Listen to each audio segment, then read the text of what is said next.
ang isang nakakaaliw, trending at pang-showbiz na news script tungkol sa pinakabagong update kina Katrina Halili at Chris Lawrence. Kamakailan lang ay kinumpirma na opisyal ng muling nililikawan ng R&B singer na si Chris Lawrence ang kanyang dating karelasyon at ina ng kanyang anak na si Katrina matapos ang mahabang panahon ng pagiging co-parents.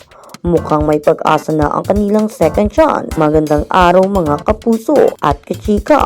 Para sa ating nangungunang kwentong showbiz na talaga namang trending ngayon sa social media. Isang matamis na second chance o pagbabalik nga ba ang namumuo sa pagitan ng aktres na si Katrina Halili at ng R&B singer na si Chris Lawrence. Matapos ang 12 taon mula nang isilang ang kanilang anak, may opisyal ng pag-amin.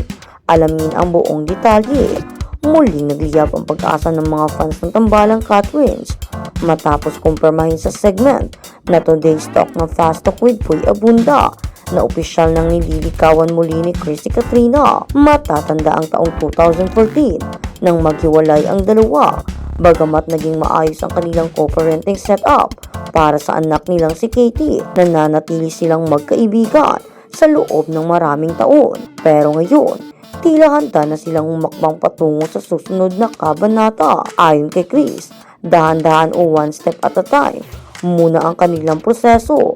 Mas lalo pang naging emotional ang publiko nang ibahagi ni Katrina sa mga nakaraang panayam ang kanyang pagpapatawad kay Chris at kung paano naging mas masaya ang kanilang anak na si Katie. Ngayong nakikita nitong buo ang suporta ng kanyang mga magulang. We're taking the step one step at a time. Saya ako dahil nakikita kong positibo ang epekto nito sa aming anak. Sabi nga ng marami, kung kayo talaga ang nakatanda na, iikot man ang mundo, babalik at babalik kayo sa isa't isa. Todo suporta naman ang mga netizens na nagnanais ng masayang pamilya para kay Katie.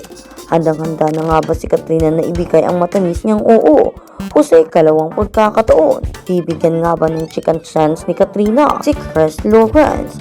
O totoo bang nanliligaw si Chris Lawrence kay Katrina Halili? Maraming haka-haka kasi ang lumalabas na parang nagkabalikan daw silang dalawa at meron namang nagsasabing nagliligawan pa raw.